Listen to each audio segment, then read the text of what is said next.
No ar, Faixa Livre, rádio jornalismo de verdade, a informação de primeira qualidade, a interpretação e os comentários das notícias, entrevistas, o contraditório.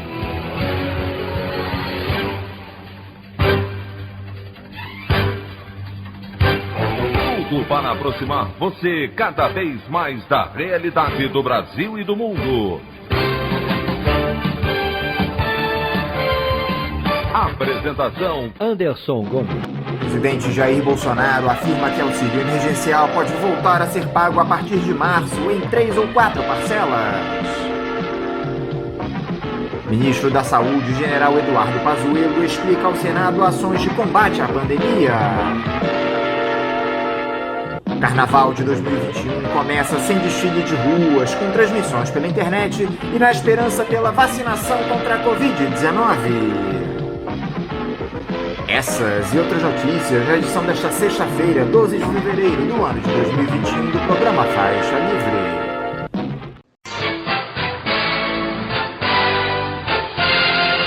O comentário de Anderson Gomes.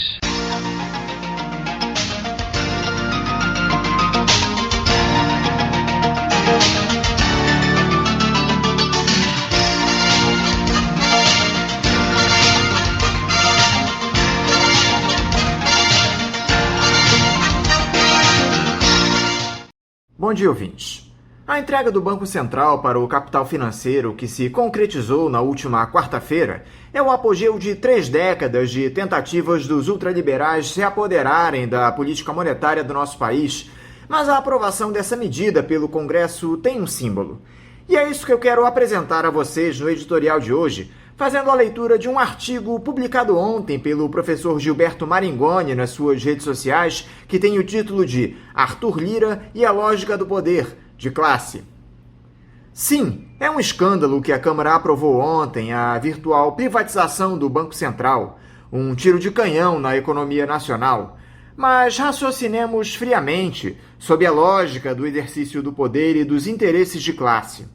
Arthur Lira, parlamentar a soldo de quem cobrir seu preço, fez valer a prática de que o governante deve aproveitar o período de maior legitimidade para concretizar medidas duras e que descontentam parte da sociedade.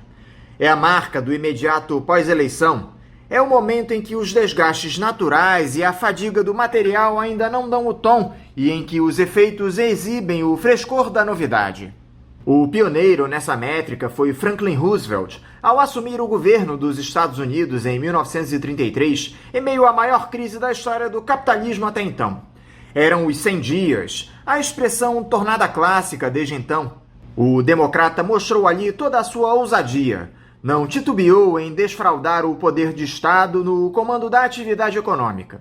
Começava o New Deal, um programa de planejamento e investimento anticíclico que o colocava em oposição ao seu antecessor, o ultraliberal Herbert Hoover. Foram os 3 meses imediatos à posse em que Franklin Roosevelt contava com o apoio e entusiasmo dos que lhe proporcionaram a vitória e oposição dura dos derrotados. Lira seguiu o exemplo com o sinal trocado. Apresentou 35 medidas que deseja aprovar em articulação com a extrema-direita bolsonarista. FHC agiu da mesma maneira em 1995 e mesmo Bolsonaro chegou chegando ao Planalto, mostrando de forma brutal a que viera.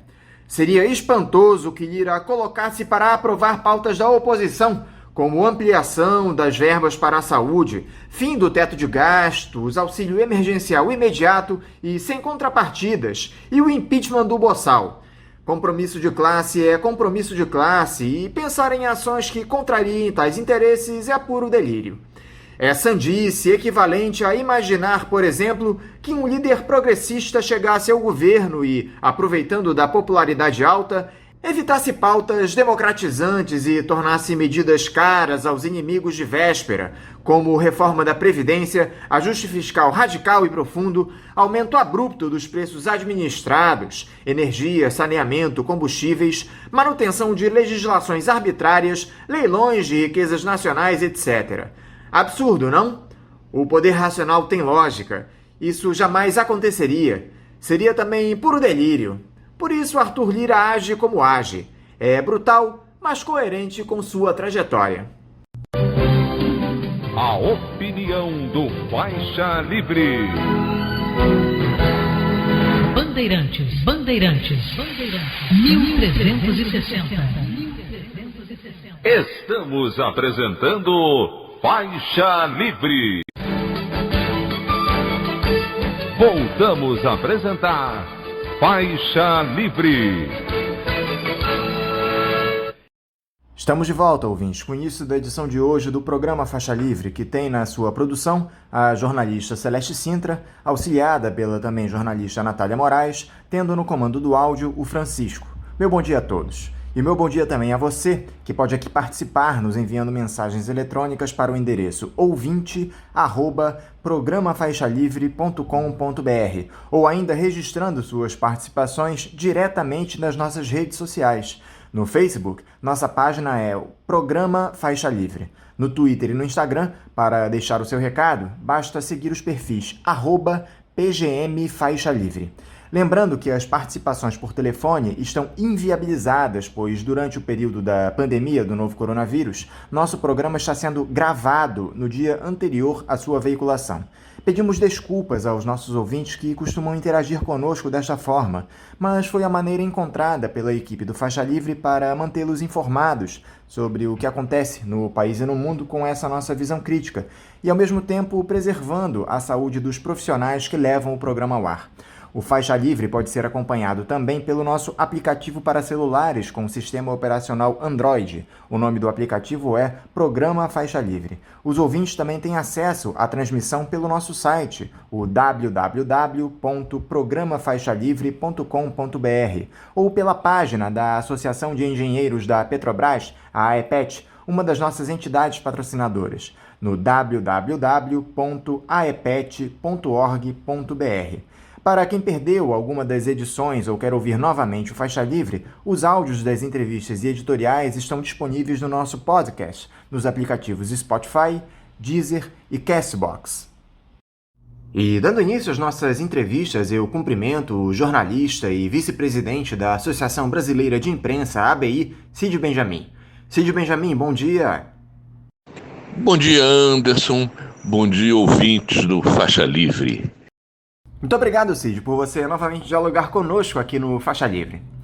Cid, um intrincado quadro político no Brasil tem se intensificado nos últimos tempos, primeiro por conta daquelas articulações em torno das eleições no Congresso, depois pela proximidade do pleito presidencial no ano que vem.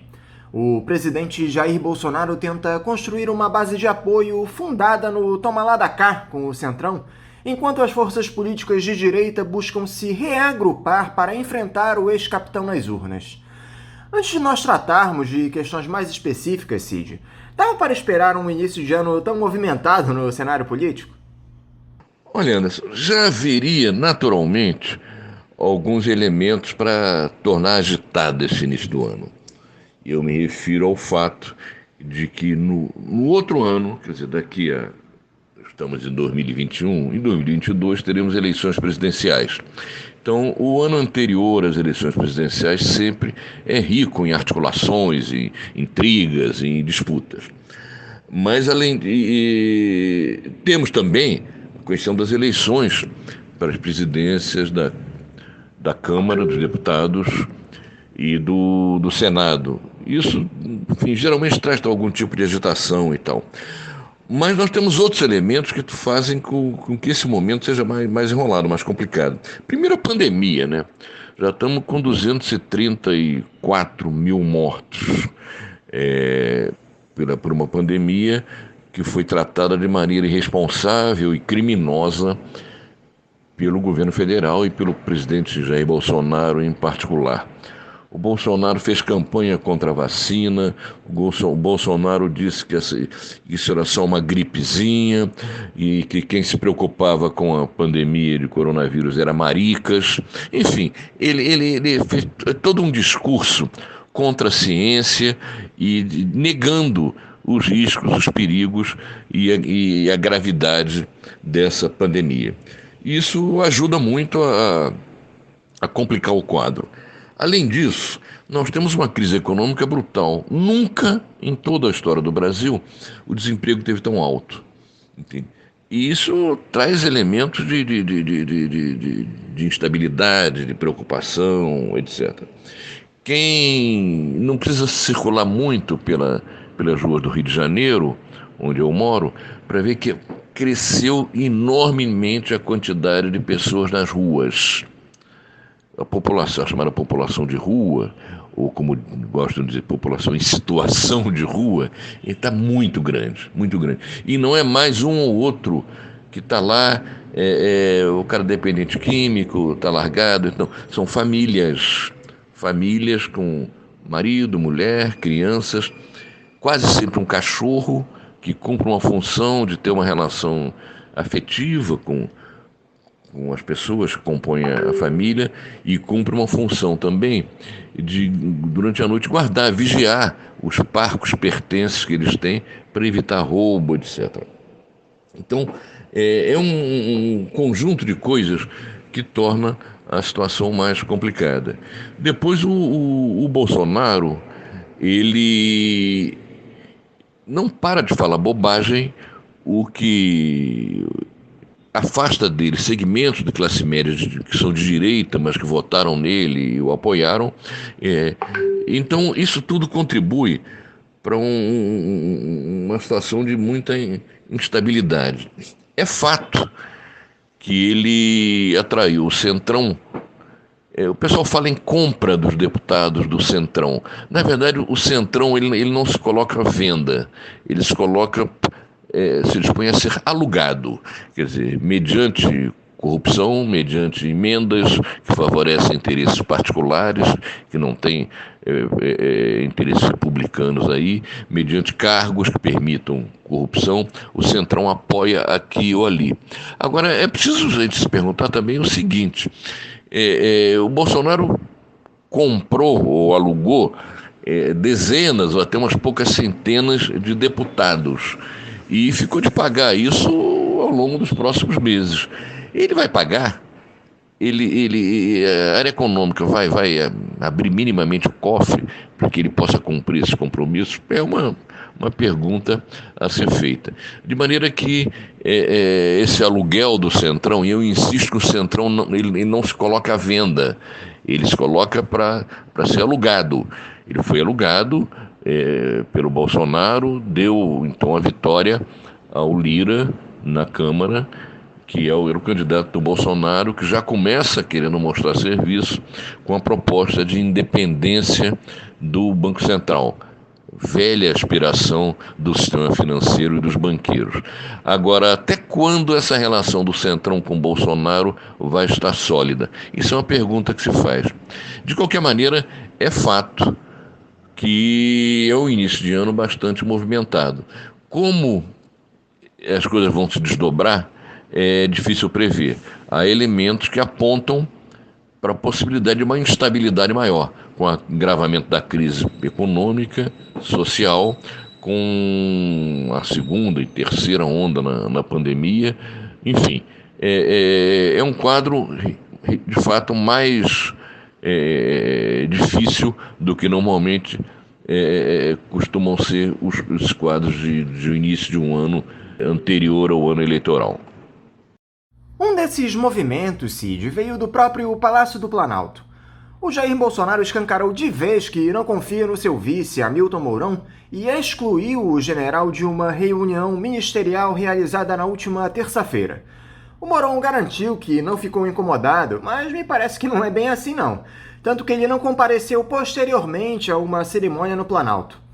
Essa animosidade entre os dois se ampliou depois que vieram à tona aquelas mensagens enviadas por um ex-assessor do vice-presidente indicando uma provável saída do Bolsonaro do governo.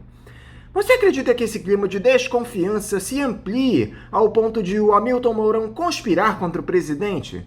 Se é que ele já não está fazendo isso, né, Cid? Olha, o Bolsonaro e o Mourão não se dão bem.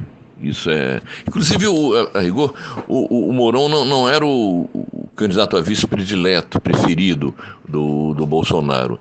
E essa coisa de vice-presidente, Quer dizer, há situações em que o vice é muito leal ao presidente, mas em muitos casos isso não acontece. Basta ver, por exemplo, o papel que o Michel Temer jogou em relação a Dilma Rousseff.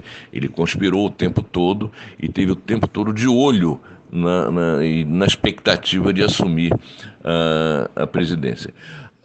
O não convite ao Mourão para essa reunião ministerial, eu não sei qual é a gravidade disso, na verdade, porque o vice, um pouco, de certa maneira, é a expectativa do cargo. Ele não tem nenhuma função executiva, salvo se o presidente resolver dar alguma função para ele não ficar parado lá. Mas, a rigor, no organograma do governo, o vice não tem uma função diretamente executiva. Então, ele não foi convidado, disse que não tem problema, que não está pouco se lixando para isso. Agora, a relação dos dois não é uma relação harmônica. Isso está claro. Cada vez que o Bolsonaro diz uma bobagem maior, uma grosseria maior, uma cafajestada maior, o Mourão tenta fazer um certo contraponto, de forma que, sem romper com o Bolsonaro, ele se mostre diferente do presidente da República.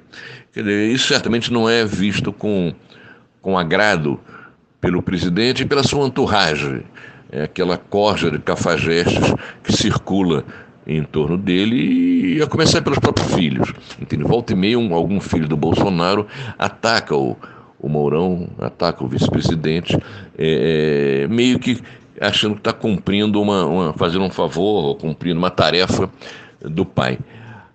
Como essa coisa vai se desenvolver depende muito do grau de isolamento do Bolsonaro, se ele vai estar mais ou menos emparedado. Se ele estiver bem na fita, é provável que o Mourão fique comportado. Por outro lado, se o Bolsonaro, a sua popularidade cair, a questão do impeachment, apesar da blindagem que ele conseguiu com o Centrão, o impeachment tiver afastado, o Mourão fica comportado. Se o impeachment entrar em cena, a tendência do comportamento do Mourão, a meu ver, é se mostrar uma alternativa mais confiável, não politicamente, que politicamente são muito parecidos, mas do ponto de vista da compostura do seu comportamento, e não defender teses absolutamente esdrúxulas. De forma que o comportamento do Mourão acho que vai depender um pouco da situação em que estiver o Bolsonaro. Se ele estiver mais ou menos isolado, mais ou menos prestigiado pela opinião pública. E como os militares receberiam uma situação como essa, Cid? De um general da reserva tentando derrubar o presidente da República. Eles sairiam em defesa de quem? Olha, até agora, o Exército tem tido um comportamento de observador. Ele, claro, é inadmissível essa coisa, você ter mais de 10 mil militares em cargos civis no governo. É escandaloso isso. Mas eles se meteram muito para desestabilizar o governo da Dilma. O general Vilas Boas, que era o comandante do Exército, que mesmo doente, gravemente doente, ele continua com o cargo aí no governo, mas o general Vilas Boas admitiu recentemente, em entrevista à Fundação Getúlio Vargas, que se articulou com outros chefes militares no sentido de dar uma emparedada no Supremo e não permitir, dificultar, por exemplo, a participação do Lula nas eleições presidenciais. Mas, em geral, o Exército e as Forças Armadas em geral, o que conta mais é o Exército, tem ficado numa postura mais de observadora. Embora, evidentemente, deveria ter tomado alguma providência em relação à quantidade de militares que está assumindo boquinhas no governo. Mas é difícil prever se caminha no sentido de um afastamento do Bolsonaro, é difícil prever a atitude do Exército. Aparentemente, eles podem lavar as mãos e deixar que as coisas transcorram de forma natural, até porque o vice, que assumiria, no caso, o afastamento do Bolsonaro, o general Mourão, é uma figura de completa confiança dos militares. Talvez, inclusive, ele tenha mais o perfil de militar do que o próprio presidente da República.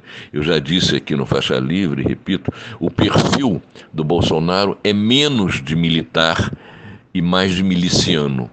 O Bolsonaro foi um mau militar, saiu do exército com o pé na bunda, pela porta dos fundos, e como militar ele nunca foi respeitado nas Forças Armadas. O Mourão tem uma trajetória melhor que a dele, do ponto de vista da inserção no Exército. Então, me parece que se não houver um risco de conflagração social maior, eu penso que os militares tendem a assistir e deixar que as coisas transcorram naturalmente para um afastamento do Bolsonaro. Isso, claro, caso se dê um quadro de afastamento do Bolsonaro, que não está no horizonte agora. Pode ser criado antes dele chegar ao fim do mandato. E por que pode ser criado apesar dele ter comprado o apoio do Centrão e comprado e influído decisivamente na eleição dos presidentes da Câmara e do Senado? Porque, como eu já disse, essa compra é paga ao longo de um certo tempo.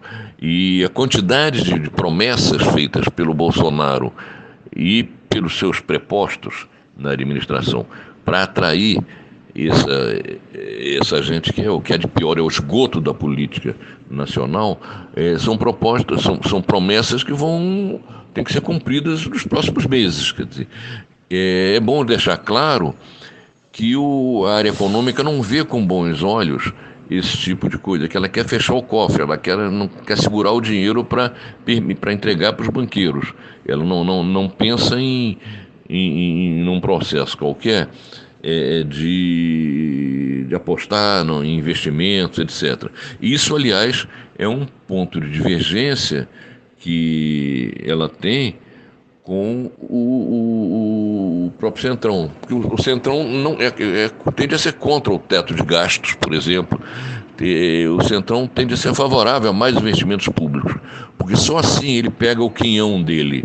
Entende? Uma situação de arroxo nas contas públicas muito forte faz com que circule menos dinheiro, e o pessoal do Centrão, em cujos olhos brilha o cifrão, esse pessoal tende a ver com desconfiança. Mas é um caso a esperar ainda, e não há nenhuma, por enquanto, pelo menos, não há qualquer demonstração de que o Exército iria, enfim, agir de forma não constitucional caso se amplie um movimento pelo impeachment.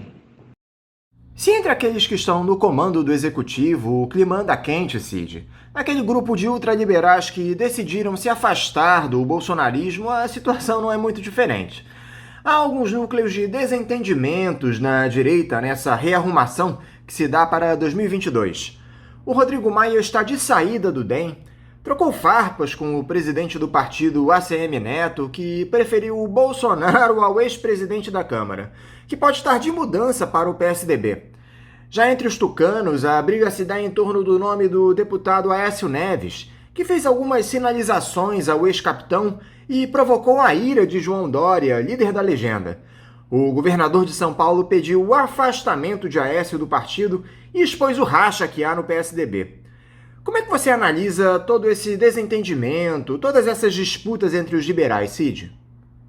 Bom, primeiro, acho que vale a pena deixar claro de que o que se chama de centro na política brasileira é a direita. É a direita não necessariamente fascista, ou com simpatias pelo fascismo, como é a direita bolsonarista. Esses políticos liberais, como o Rodrigo Maia e outros, Dória e Aécio, esse pessoal é de extrema direita, só que não, ele sabe usar garfo e faca, e não é fascista. Na política brasileira eles se auto-intitulam de centro, e a imprensa tende a aceitar essa qualificação. Bom, eles têm problemas, têm dificuldades. Uma delas eu já me referi aqui. Esses ultraliberais, eles querem um teto de gastos públicos muito estrito, querem cortar investimentos de forma a liberar recursos para a rolagem da dívida para os banqueiros encherem cada vez mais seus cofres. O pessoal do Centrão pode até votar a favor dessas coisas no Congresso, votar a favor do teto de gasto, do corte de investimentos, do sucateamento da saúde, da educação, da pesquisa, pode até fazer isso.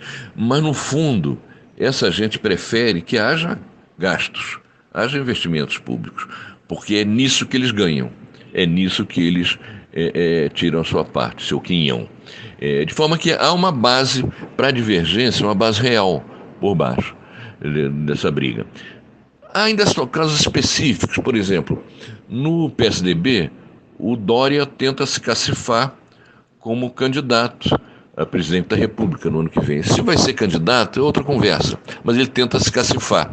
Para isso, ele tem que entrar numa linha um pouco diferente da linha do Bolsonaro, que o Bolsonaro já é candidato, e será o candidato da extrema-direita.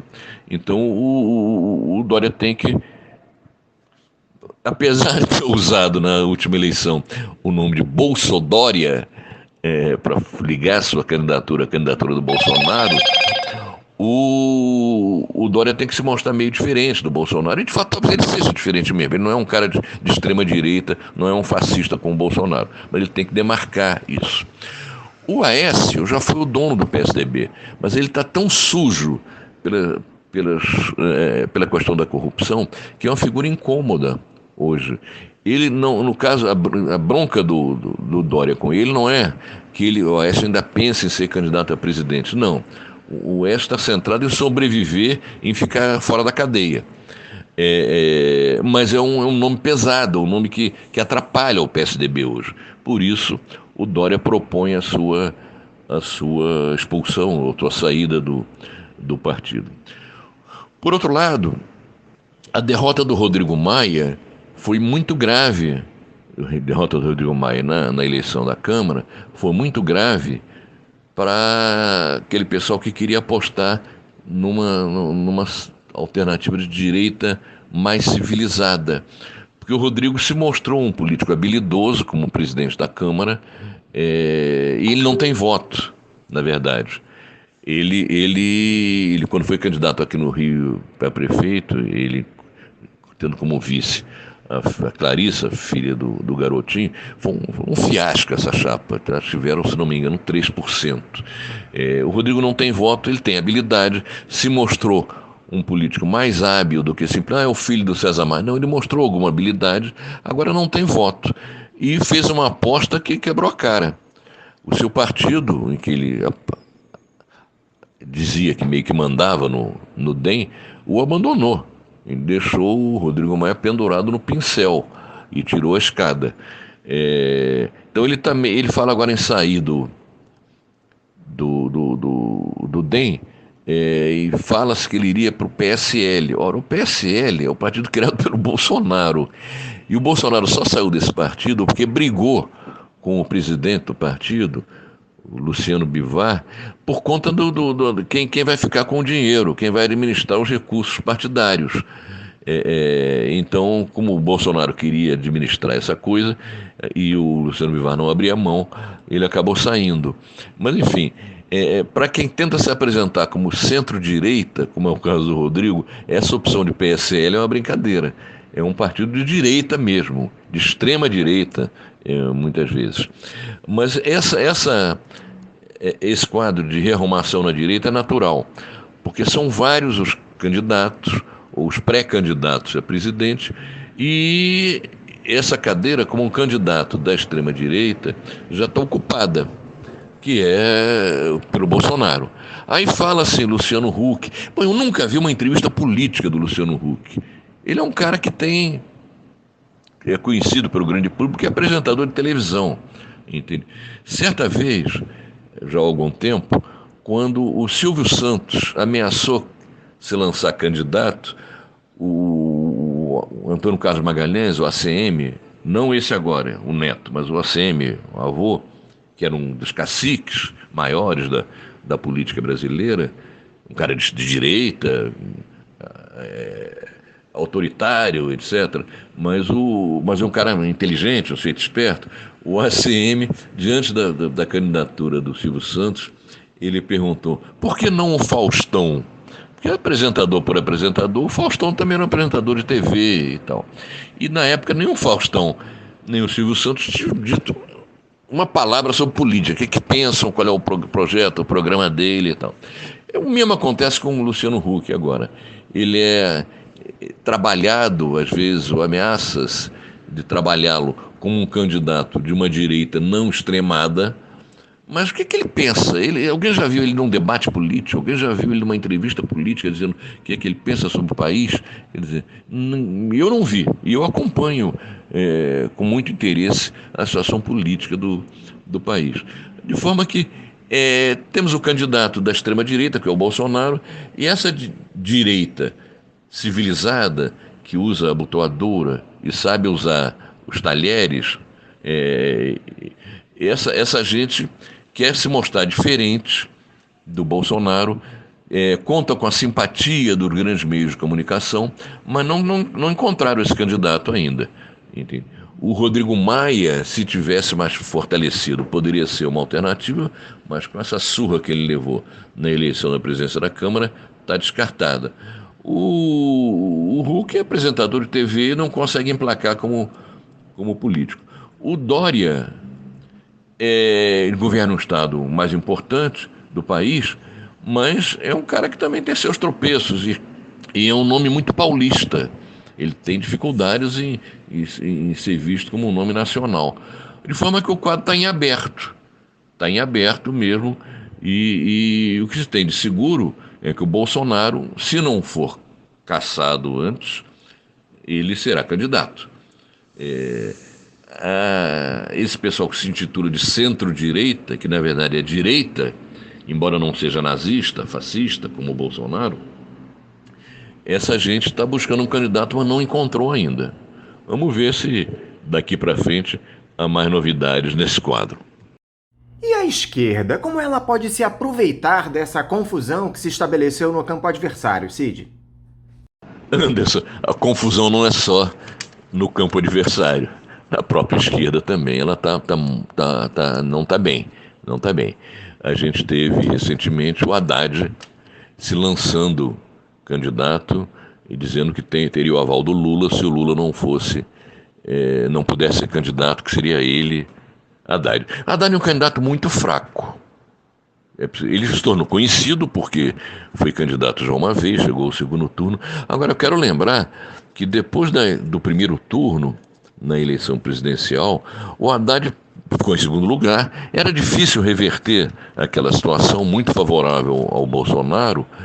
Agora, o Haddad ficou 10 dias dentro de casa, não foi para a rua. Eu me lembro que segmentos do PSOL, capitaneados pelo Guilherme Boulos, faziam manifestações pró-Haddad no segundo turno em São Paulo, e o Haddad não aparecia, não ia, ficava em casa. Entende?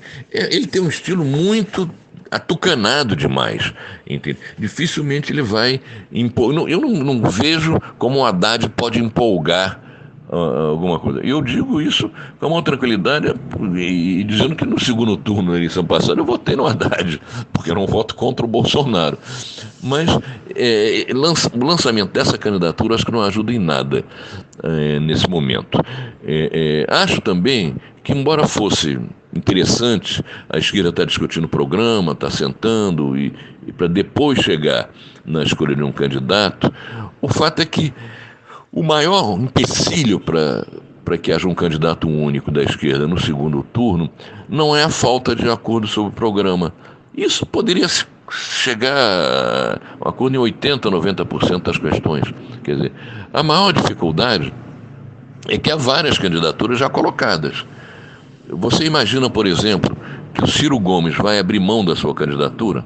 Ora, ele se mexe já há muitos anos só em torno da candidatura a presidente. É o que a ideia fixa. Há um ponto, inclusive, que quando acabou o primeiro turno na eleição passada, ele sequer participou do segundo turno, apoiando o candidato progressista que tinha ficado. Ele foi para Paris. Entende? Então o Ciro não vai retirar a candidatura. O PT, por ser o maior partido de oposição, dificilmente abrirá a mão de ser candidato. Aliás, o lançamento do Haddad agora, por ele, mas avalizado pelo Lula, mostra isso, que o PT quer ter um candidato. O PSOL dificilmente deixará de ter um candidato, inclusive porque há a questão da cláusula de barreira, em que os partidos têm que ter um percentual mínimo de votos nos candidatos a deputado federal para que mantenham uma série de prerrogativas pela legislação. Então, eu dou de barato que o PSOL vai ter candidato, o PT vai ter candidato e o Ciro deve ser pelo PDT. O Ciro já passou por tantos partidos, mas agora acho que ele deu uma ancorada no PDT. E o Ciro será candidato também. Então,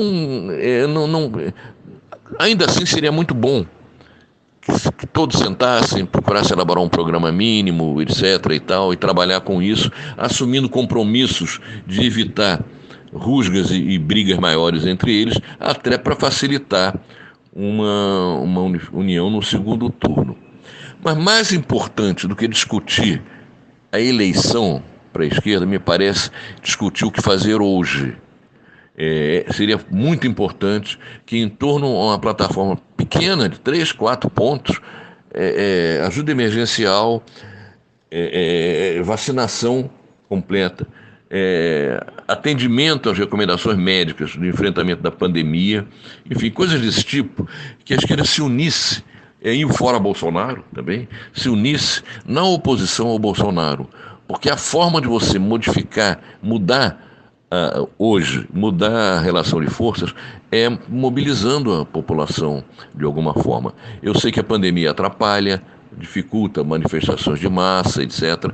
Mas daqui até o fim do ano esse quadro tende a mudar, embora possa permanecer durante quase todo o ano. Mas é preciso começar a trabalhar essas coisas que mexem com a vida das pessoas diretamente e deixar a sucessão presidencial para 2022. Efetivamente. Se houvesse uma união das esquerdas, dos partidos e de entidades como a Frente Brasil Popular, o Frente Povo Sem Medo, enfim, MST, MTST, enfim, não precisa juntar 1 milhão de entidades, algumas das quais não têm grande capacidade de mobilização, mas essas essenciais, partidos e entidades de massa, seria interessante que se trabalhasse com um programa comum, pequeno, não aquela coisa gigantesca de 20 pontos, pequenos, de mobilização, culminando para a oposição ao Bolsonaro.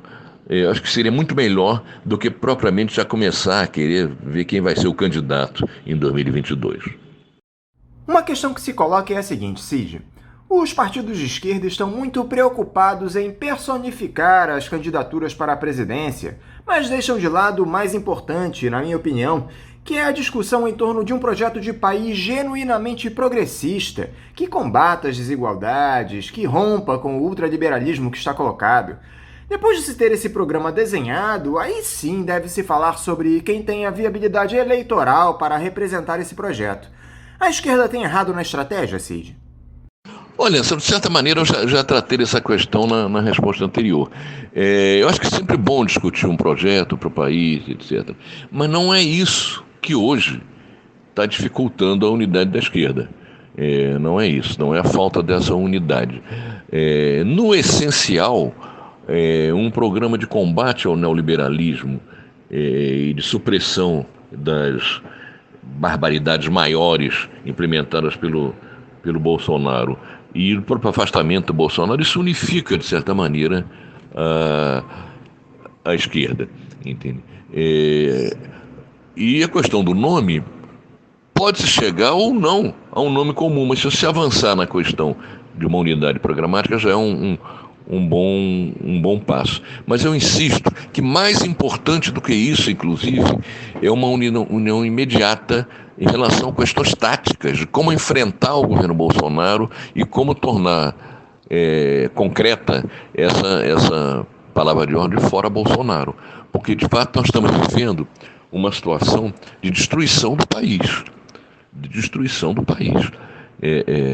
De certa maneira, se houvesse um projeto de um presidente da República para destruir o país, não seria muito diferente do que está sendo implementado pelo governo Bolsonaro. Então, me parece que a unidade em relação ao combate ao governo Bolsonaro e nas questões que mais afetam a população e que mais podem mobilizar a população, é mais importante, mais urgente do que a discussão da eleição de 2022, seja do nome do candidato, seja do próprio programa, que não vai diferir muito, não. Por exemplo, o Arthur Lira lançou, agora eu já me referi, para ser votado em regime de urgência, a questão da independência do Banco Central. Isso significa o seguinte: o Banco Central é o principal instrumento de uma política econômica. Quem prega o Banco Central independente e os seus diretores com mandatos não coincidentes com os mandatos do presidente da República, no fundo está querendo o seguinte: o presidente da República, que é eleito pelo voto, ele não vai ter o controle sobre a política econômica. Ou seja, os bancos, que já controlam em grande medida a política econômica, eles vão ter essa segurança, inclusive jurídica, de que a equipe do Banco Central não pode ser trocada se amanhã ganha a eleição para presidente alguém mais progressista que não reze por essa cartilha. De forma que todos os partidos de oposição são contrários a essa proposta de independência do Banco Central. Entende? Ela tende a ser aprovada porque o Centrão vai votar a favor dela. E a maioria do Congresso vai aprová-la. Agora, não há divergência na esquerda e na oposição ao Bolsonaro de que essa medida é absolutamente nociva e daninha aos interesses nacionais. Então, não me parece e assim como essa, várias outras, que é a questão do meio ambiente, a questão dos direitos sociais, direitos trabalhistas, enfim, dá para você ter um programa que seria aceito por 80%, 90% dos partidos de oposição, e que sejam de centro-esquerda, digamos, até os partidos de esquerda.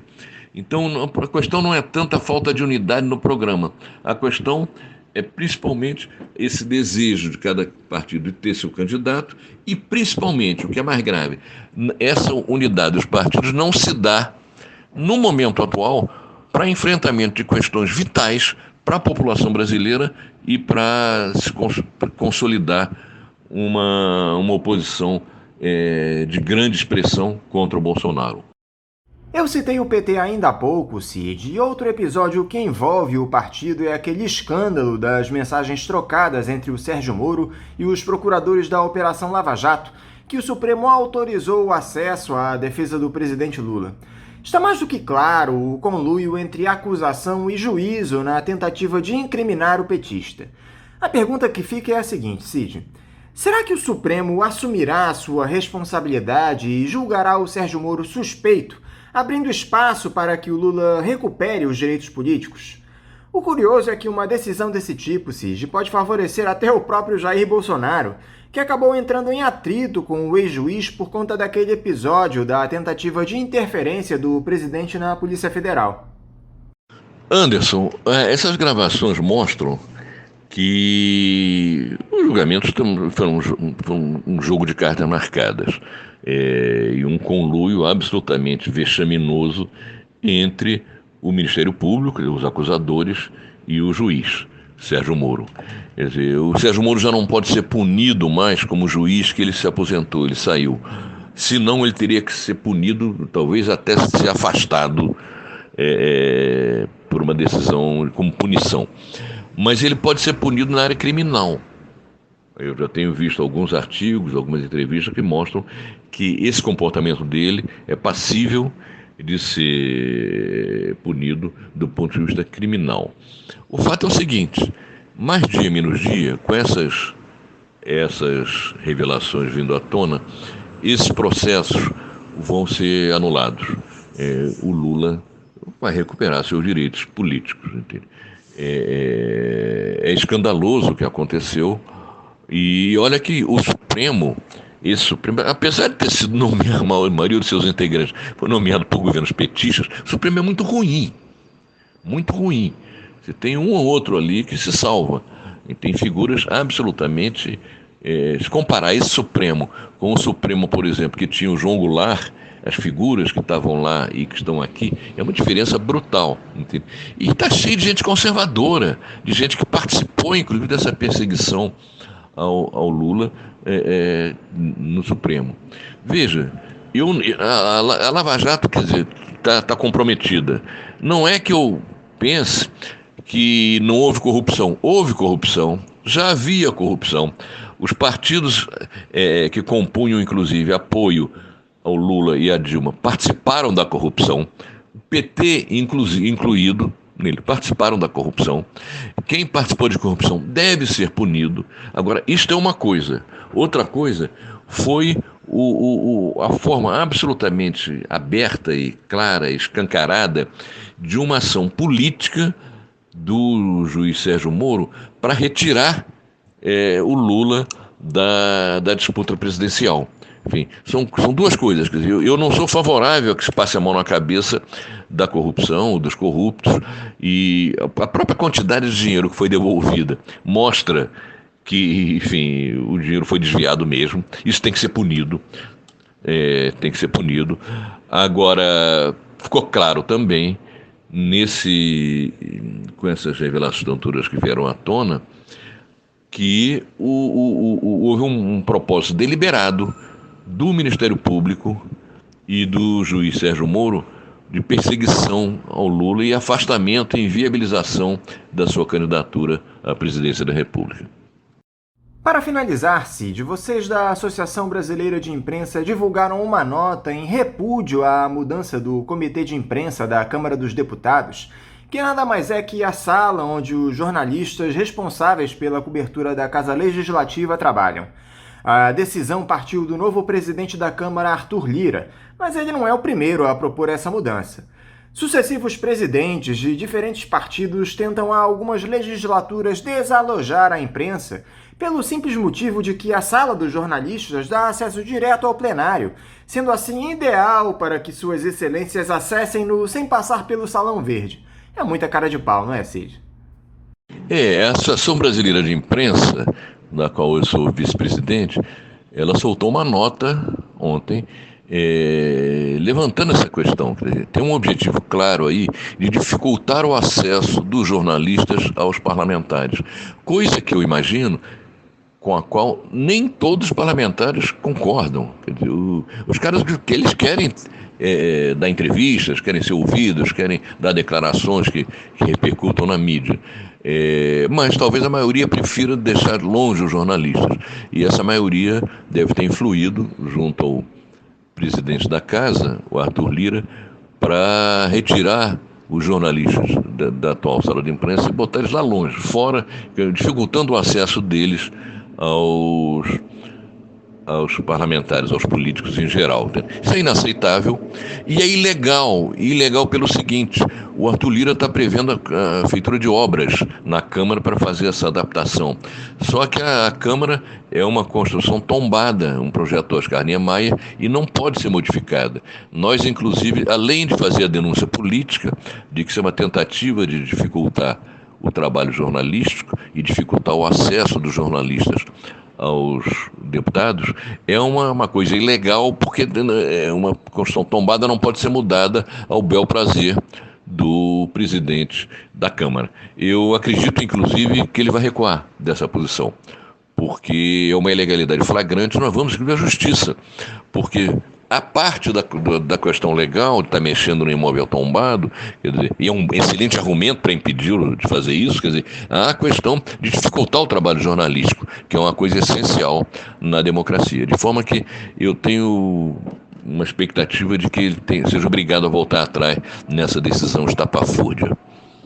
Cid Benjamin, muito obrigado por mais essa entrevista para nós aqui do Faixa Livre. Eu quero te desejar um ótimo final de semana e deixar também o meu abraço. Anderson, eu que agradeço o convite. Para mim é sempre um prazer estar aqui conversando com os ouvintes do Faixa Livre, com você, com o pessoal aí da equipe do programa e me coloco à disposição de vocês. Eu já disse aqui e repito que eu reputo o Faixa Livre uma trincheira da democracia num momento em que há tantos ataques a essa democracia, de parte, inclusive, das maiores autoridades do país. De forma que eu estarei sempre pronto a colaborar com o Faixa Livre, a divulgar o Faixa Livre e eu defender o Faixa Livre, né, que é uma experiência absolutamente importante na vida política brasileira. Um forte abraço a você, um forte abraço às meninas da produção e um forte abraço aos nossos ouvintes. Até a próxima. Conversamos aqui com o jornalista e vice-presidente da Associação Brasileira de Imprensa, ABI, Cid Benjamin. Vamos agora ao nosso primeiro intervalo. Voltaremos daqui a pouquinho. Voltamos a apresentar Faixa Livre. Estamos de volta, ouvintes, e agora eu cumprimento o virologista do Instituto de Microbiologia da Universidade Federal do Rio de Janeiro, a UFRJ, Davis Ferreira. Davis Ferreira, bom dia. Olá, bom dia, Anderson e todos os ouvintes do programa Faixa Livre. É um prazer estar com vocês. Davis, muito obrigado por você estar aqui conversando conosco no Faixa Livre. Davis, a pandemia de Covid-19 no Brasil, ao contrário do que muita gente esperava no ano passado, tem acelerado nesse início de 2021, nessa que os especialistas chamam de segunda onda da doença. Muita gente dizia que nós teríamos um aumento no número de casos em janeiro por conta das aglomerações das festas de fim de ano, mas o que explica essa ampliação ainda maior das infecções no mês de fevereiro, Davis? A culpa é do negacionismo vindo lá do Palácio do Planalto? É a falta de responsabilidade das pessoas que abriram mão do distanciamento social? Ô Anderson, essa é uma pergunta interessante, né? Na realidade, a gente já previa o aumento do número de casos nós tivemos as eleições, né? Onde isso já promoveu um aumento dos casos. E depois nós tivemos as festas de Natal e Ano Novo, porque as pessoas acabaram se aglomerando mais, né? A gente tem que ver que o resultado dos números de infecção, eles vêm com atraso, eu diria aí, umas 2 semanas depois que acontece a aglomeração, por exemplo, né? Ou o relaxamento. Então, esse vírus, é importante falar que ele se comporta de acordo com o comportamento da população. Então, a meu ver, houve um relaxamento da população. Eu creio que as pessoas já não aguentam mais essa questão, né? Já estamos aí há mais de um ano na questão da pandemia, não aguentam mais ficar em casa e estão saindo mais, né? Principalmente no Rio de Janeiro, a gente houve um grande aumento. E o principal culpado desse aumento é um relaxamento da população. É saudável você ir às praias, mas a aglomeração enorme que acontece nas praias, por exemplo, e nos locais de comidas, né, as mesas, a vida noturna, tudo isso tem aumentado muito a aglomeração das pessoas e o número de casos, né? Porque as pessoas, elas simplesmente relaxaram. É claro que o fator de política, né? Os governadores, ou a nível estadual, federal, municipal, eles poderiam, quando isso é enfatizado de melhor forma, ele ajuda a população a se manter mais estável, né? Se mover menos. Então, a meu ver, é uma mistura do que você está falando, né? Do que você mencionou, né? Tanto políticas que a gente precisa convencer a população de que a pandemia ainda não terminou, né? Mesmo com a questão da vacina, e pedir um pouco mais de paciência para as pessoas, porque a gente está lidando com isso, com a questão da vacinação. A gente acredita que em breve a gente vai poder relaxar, mas a gente tem que relaxar a mobilidade com inteligência, não simplesmente da forma que está acontecendo. E qual é o efeito que essas mutações do vírus, que têm sido observadas nos últimos tempos em alguns países, inclusive aqui no Brasil, Davis, têm para ampliar ainda mais o número de infectados pela doença? Anderson, realmente é claro que nós não temos todas as respostas para isso, né? Como tem sido essa pandemia, tem sido uma aula prática, até para nós virologistas, né? O pessoal da área da saúde, a gente tem aprendido conforme a gente vai caminhando. A questão é que essas variações elas já eram esperadas, os vírus eles variam muito, principalmente o vírus do tipo do coronavírus. E alguma dessas variações virais, elas se estabelecem porque dão vantagens de proliferação para o vírus. Não quer dizer que são mais nocivas ou causam mais doença, mas se facilitar infectar um maior número de pessoas, a gente vai ter um maior número de pessoas adoecendo e, consequentemente, um maior número de pessoas indo a óbito, infelizmente.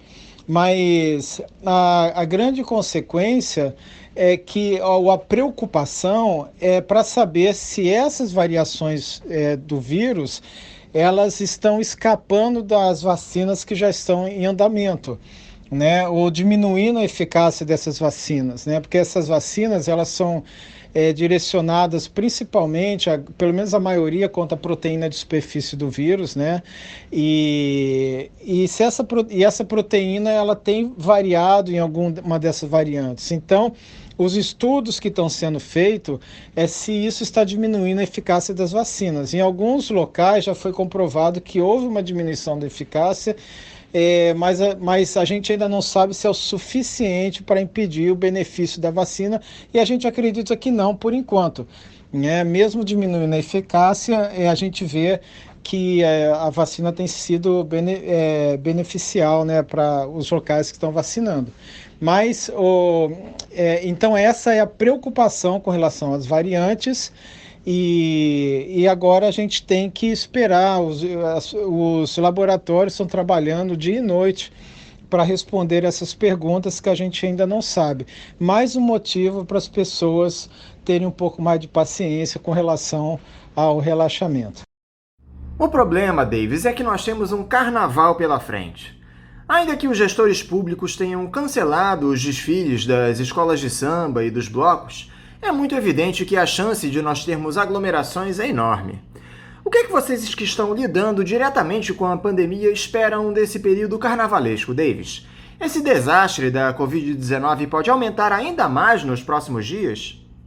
Olha, com certeza. Essa é uma grande preocupação nossa, né? Hoje eu estive também em reunião com o GT Coronavírus da UFRJ, do qual eu faço parte, e essa é uma das nossas preocupações, né? Porque a gente já sabe que existem bailes marcados, inclusive bailes infantis, que isso requer aglomeração em locais fechados, que é o cenário. Lembra que eu falei que o vírus ele se comporta de acordo com o comportamento da população. Então, se as pessoas não abrirem a mente para isso,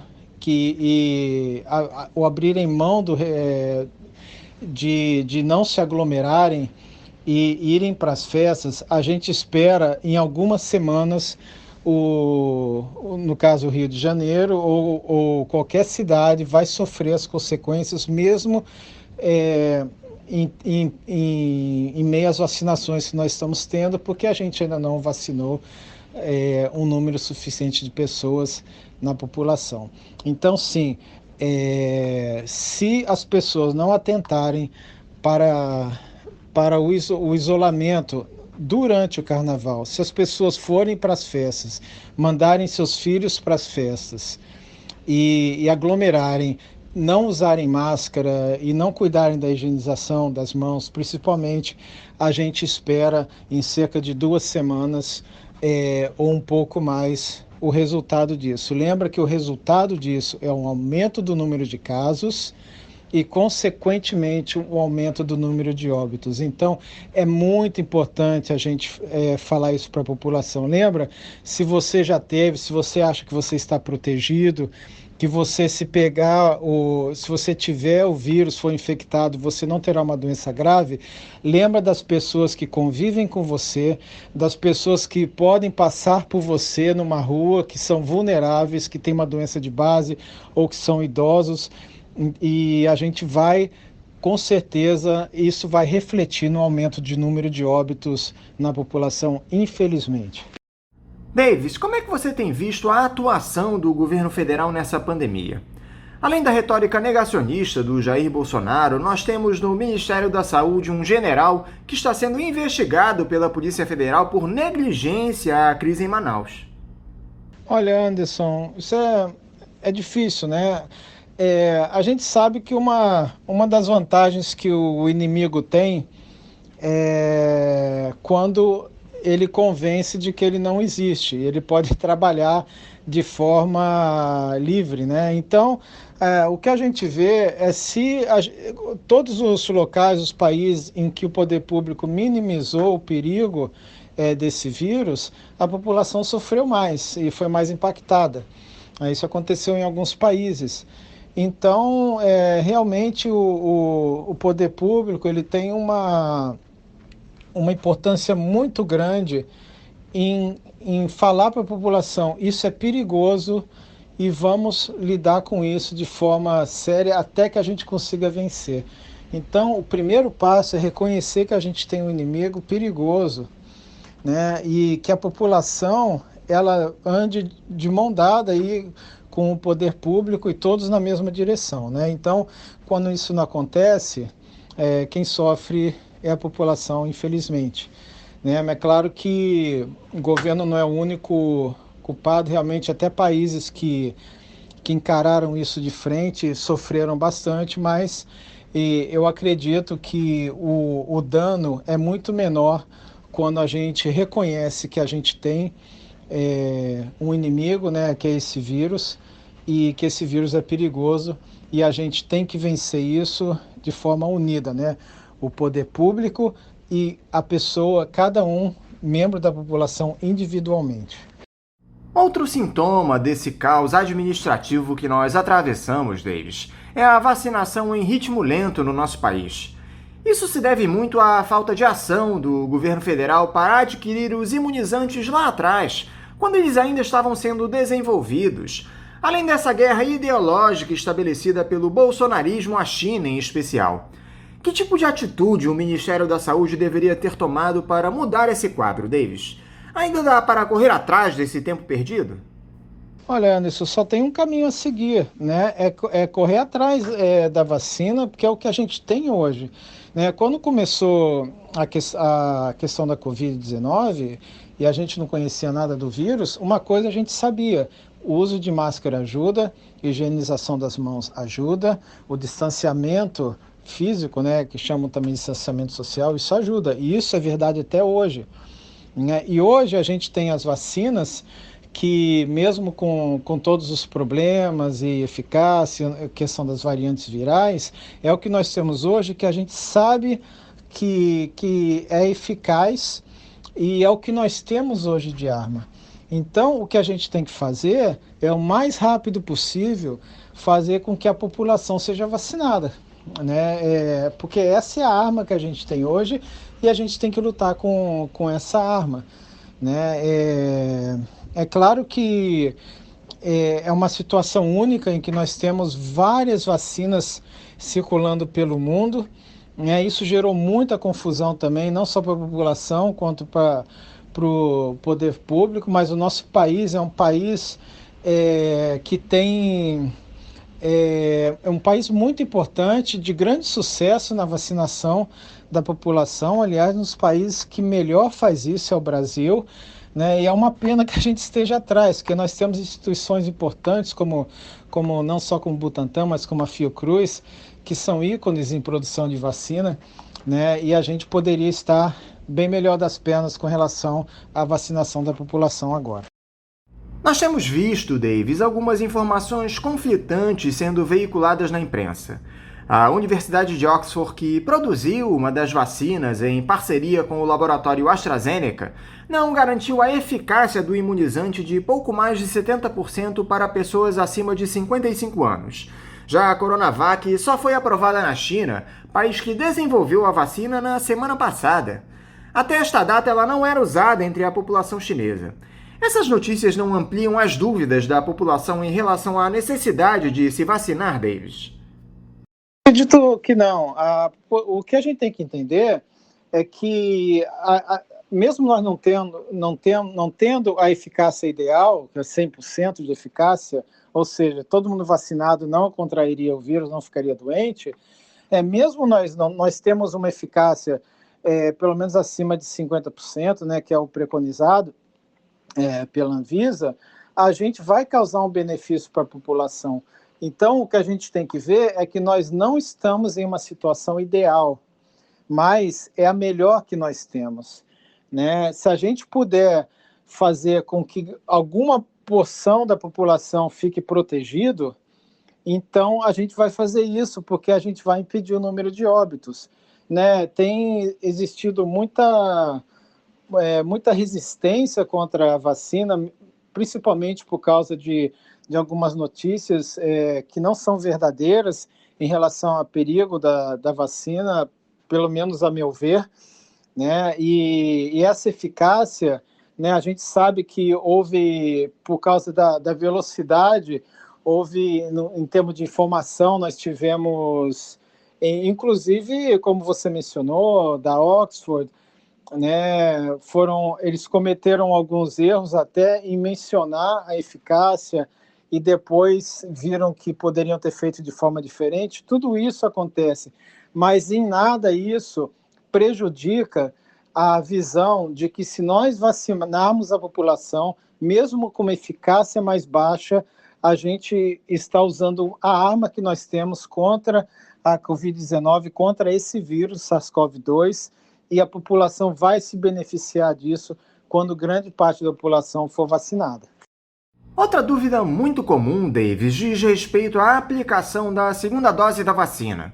Alguns estados resolveram arriscar e estão utilizando todas as vacinas disponíveis, não reservando metade para a garantia de aplicação da segunda dose, o que pode se tornar um problema enorme, visto a escassez do imunizante no país.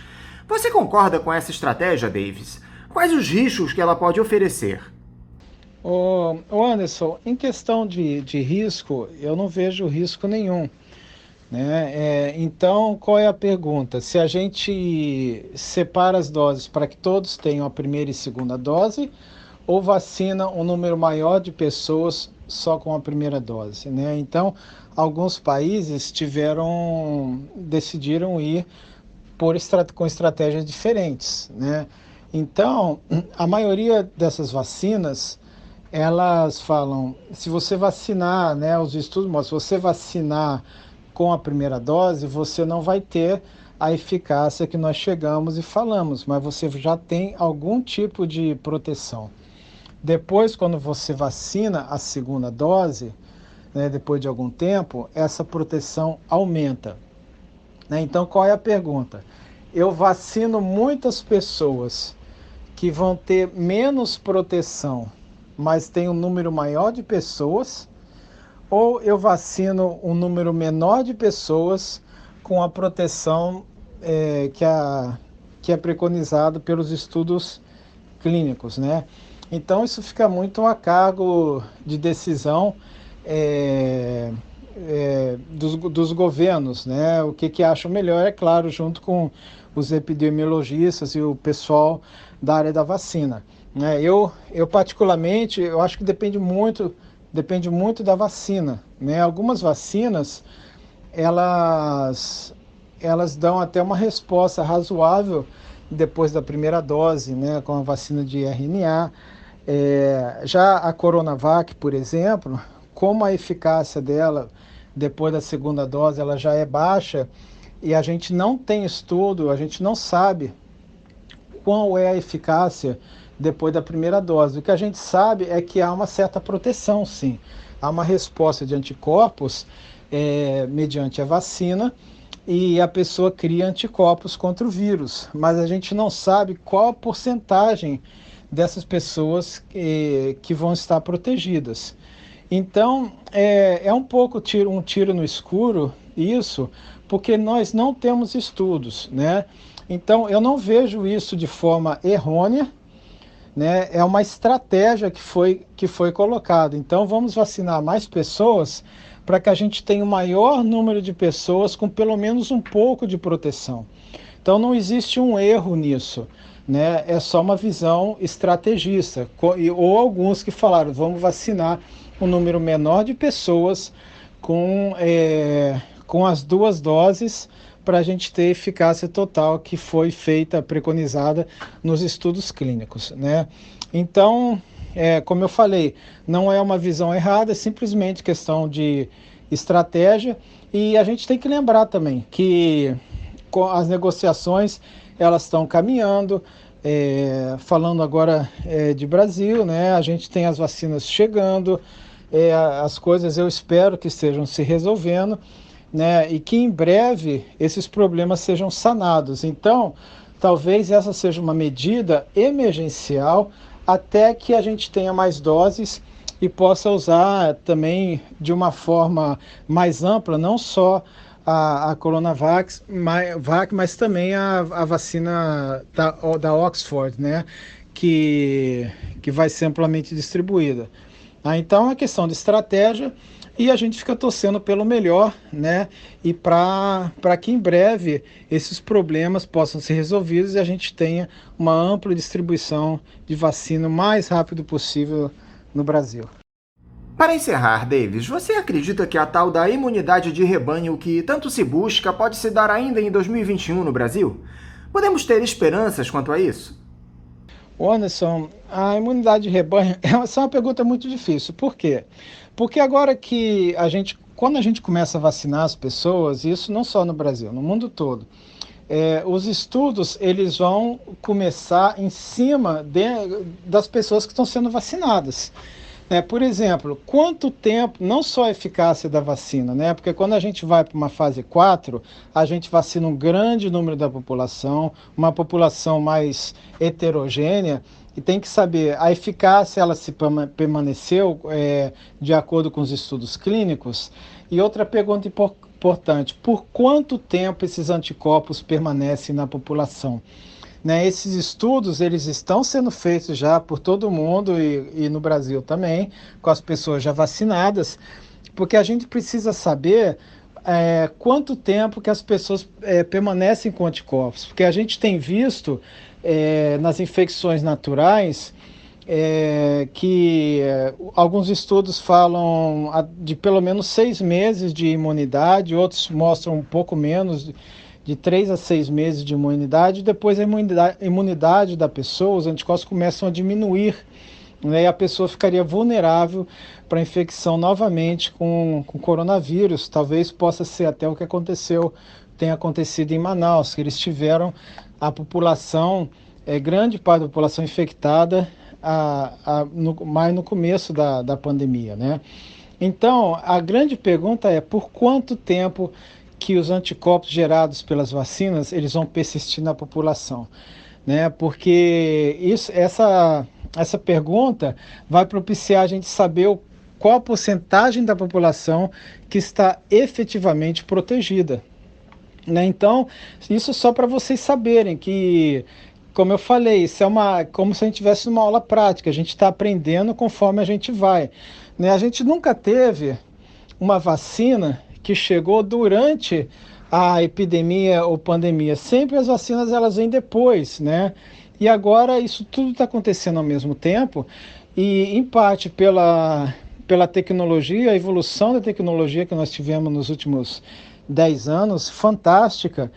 Então agora a gente tem que esperar esses resultados, né? Para saber se há uma imunidade de rebanho, se houver uma imunidade de rebanho com a eficácia que a gente tem nessas vacinas e por quanto tempo que isso permanece, como você falou, como a gente já mencionou, a questão das variações virais, se elas vão ser absorvidas por essas vacinas, se a gente vai precisar de novas modalidades ou uma reformulação das vacinas, se a gente vai precisar ter novos, a gente chama de boost ou doses de reforço das vacinas depois de alguns meses, por notar que a imunidade tem baixado, né? A gente realmente não sabe, né? A gente tem que, esses estudos eles vão acontecendo e eu acredito, Anderson, que infelizmente, né, essa cultura, ou o que a gente está absorvendo agora, de uso de máscara, se possível distanciar,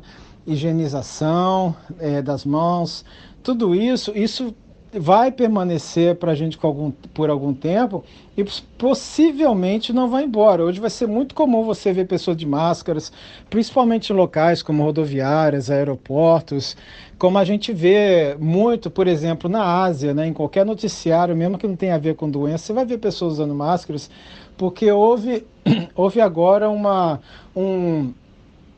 conscientização da população do perigo desses vírus e que eles possam ser evitados, principalmente com o uso de máscaras, né? E algumas medidas importantes. Então, a gente não tem como saber se esse ano a gente vai ter uma imunidade de rebanho. Pode ser que o vírus, ele também, depois que atinge um certo número de população, essa epidemia ela vá desaparecendo, a pandemia. Pode ser que venha novamente com uma terceira onda, talvez, como a gente vê que pode estar um começo em alguns países. Tudo isso pode acontecer, mas no cenário da vacina, a gente não tem como saber. A gente se prepara para o pior, mas a gente espera o melhor, né? Então a ideia é que a população esteja protegida, que a gente consiga colocar um freio na evolução da pandemia e que os estudos mostrem para a gente, eles vão mostrar por quanto tempo as pessoas estão protegidas e qual a porcentagem das pessoas que estão protegidas, né? Outro problema que a gente tem que encarar são os testes. A gente precisa de testagem em massa, tanto por PCR, do SWAB, para saber as pessoas que estão infectadas, ou teste de antígenos, que são testes que permitem que com saliva a gente possa detectar a infecção pelo vírus de forma rápida. Isso tem evoluído muito, né? Ou testes de anticorpos, que são sorológicos, testes rápidos.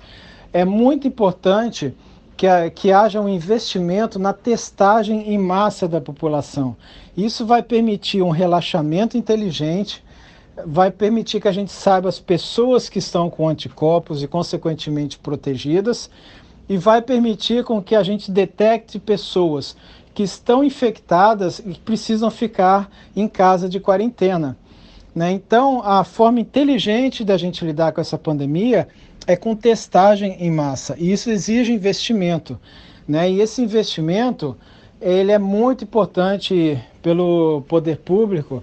Então, a gente fica com um conjunto de ações, né? Ações de investimento em testes rápidos, ação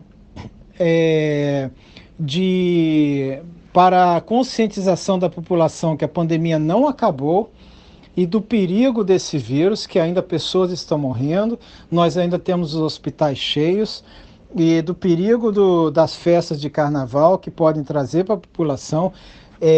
Esse vírus, ele mostra para a gente que nós não podemos ser individualistas, mesmo eu não sendo alguém que é suscetível ou que tem ou é vulnerável à infecção.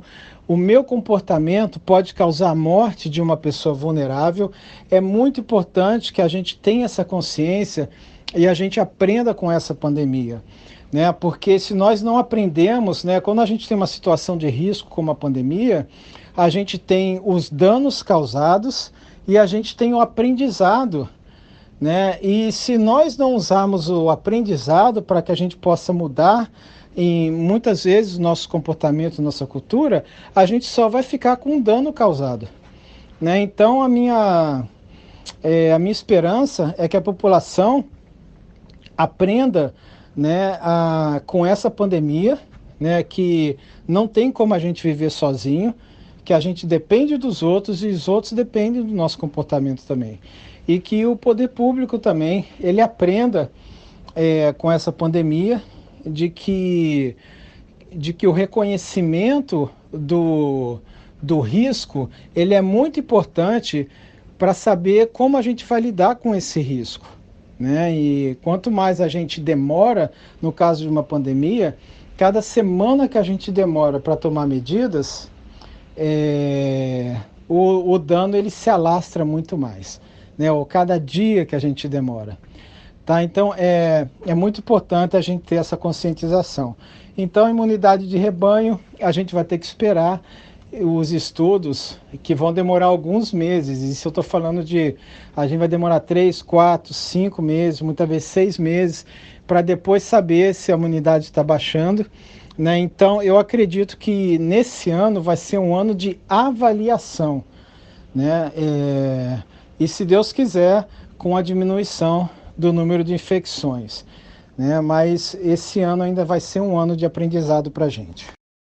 Davis Ferreira, muito obrigado por você estar aqui dialogando conosco no Faixa Livre. Eu quero te desejar um ótimo final de semana e um forte abraço.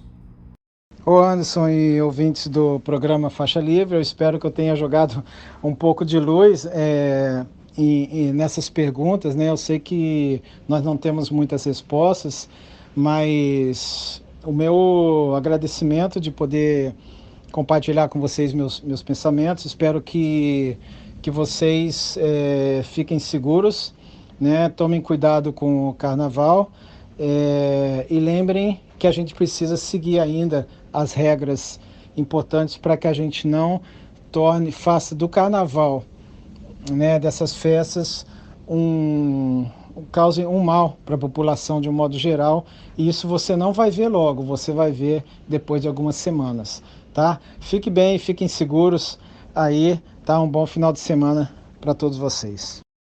Conversamos aqui com o virologista do Instituto de Microbiologia da Universidade Federal do Rio de Janeiro, a UFRJ, Davis Ferreira. Como vocês, ouvintes, sabem, o Faixa Livre tem passado por um processo de transição nos últimos tempos, que provocou algumas mudanças e também adaptações às novas tecnologias.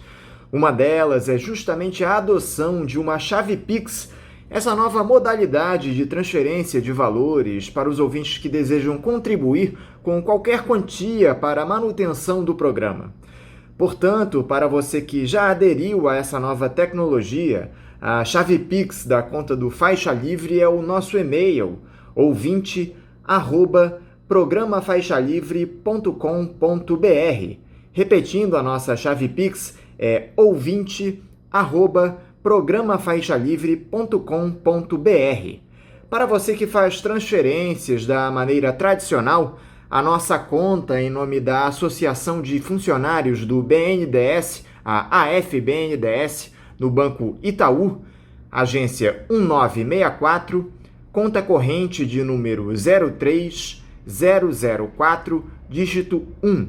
Repetindo, a agência do Banco Itaú, 1964, conta corrente 03004, dígito 1. O CNPJ da AFBNDES para a realização de depósitos de quem não é cliente do referido banco é o 33984-550-0001-41. Repetindo, o CNPJ da AFBNDES é o 33984-550-0001-41. Lembrando que todos os recursos depositados nessa conta são destinados exclusivamente ao financiamento dos custos do Faixa Livre.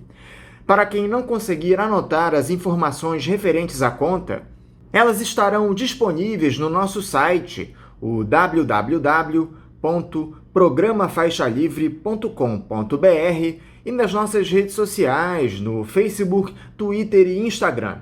Então, repetindo mais uma vez, a nossa chave Pix é ouvinte@programafaixalivre.com.br e a conta corrente da AFBNDES do Banco Itaú, agência 1964, conta de número 03004, dígito 1. E eu mais uma vez aproveito para retomar a leitura dos recados aqui que estão nas minhas mãos, que vocês ouvintes nos encaminham com tanto carinho. A Leda Mota, pelo nosso e-mail, diz o seguinte: Bom dia, família Faixa Livre.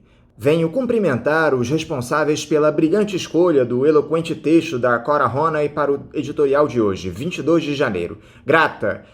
Leda, muito obrigado pelo teu elogio, que bom, eu fico feliz por você ter gostado da escolha do texto da Cora Ronay que nós lemos lá no final do mês de janeiro. Muito obrigado também pela tua audiência, tá bom?